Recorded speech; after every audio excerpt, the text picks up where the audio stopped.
ഈശോയിൽ ഏറെ സ്നേഹമുള്ളവരെ, സങ്കീർത്തനങ്ങൾ ദൈവസ്തുതികളാണ്. ദൈവത്തെ മുന്നിൽ കണ്ടുകൊണ്ടുള്ള പ്രാർത്ഥന.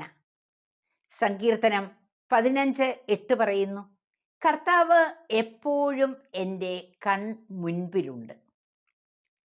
ദൈവത്തെ എല്ലാത്തിലും ദർശിച്ച ഒരു വലിയ വിശുദ്ധനുണ്ട്, രണ്ടാം ക്രിസ്തു എന്നറിയപ്പെടുന്ന വിശുദ്ധ ഫ്രാൻസിസ് അസീസി. തൻ്റെ തോട്ടത്തിൽ ധാരാളം പുഷ്പങ്ങൾ ഉണ്ടാകണമെന്ന് അദ്ദേഹത്തിന് നിർബന്ധമായിരുന്നു. കാരണം ഓരോ പുഷ്പത്തിലും ദൈവത്തിൻ്റെ കരവേലയും പ്രവർത്തനവും അദ്ദേഹം ദർശിച്ചു. അതുകൊണ്ട് തന്നെ ധാരാളം പുഷ്പിക്കുന്ന ചെടികൾ വച്ചു പിടിപ്പിക്കുവാൻ അദ്ദേഹം നിർദ്ദേശം നൽകിയിരുന്നു. മഞ്ഞും മഴയും കാറ്റും വെയിലും ചൂടും അഗ്നിയും, എന്തിന് മരണത്തെപ്പോലും സഹോദരിയായി കണ്ട ഒരു വലിയ വിശുദ്ധൻ. എല്ലാത്തിലും ദൈവത്തിൻ്റെ മുഖം ദർശിക്കുവാൻ അദ്ദേഹം പരിശ്രമിച്ചു. കുഷ്ഠരോഗിയെ ആലിംഗനം ചെയ്ത് ആ മുഖത്ത് ഒരു ഉമ്മ നൽകിയപ്പോൾ യേശുവിൻ്റെ മുഖമാണ് ആ കുഷ്ഠരോഗിയിൽ കണ്ടെത്താൻ ഫ്രാൻസിസിന് കഴിഞ്ഞത്.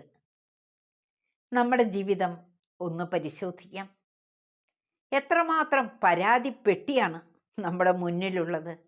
വലിയ ചൂടാണ്, തണുപ്പാണ്, അവർ അങ്ങനെയാണ്, ഇവർ ഇങ്ങനെയാണ്, എനിക്ക് ആവശ്യമായ വേതനം കിട്ടുന്നില്ല.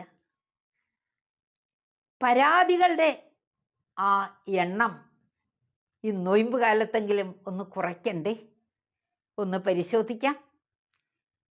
ഇനി ഉള്ള നാളുകൾ ഒരു പരാതിയുമില്ലാതെ മുന്നേറാനായിട്ട് ഒന്ന് ശ്രമിക്കാം. ദൈവത്തിൻ്റെ അനുഗ്രഹം എല്ലാവരിലും നിറയട്ടെ. പരാതി ഒഴിയണമെങ്കിൽ പരിശുദ്ധാത്മാവ് നിറയണം.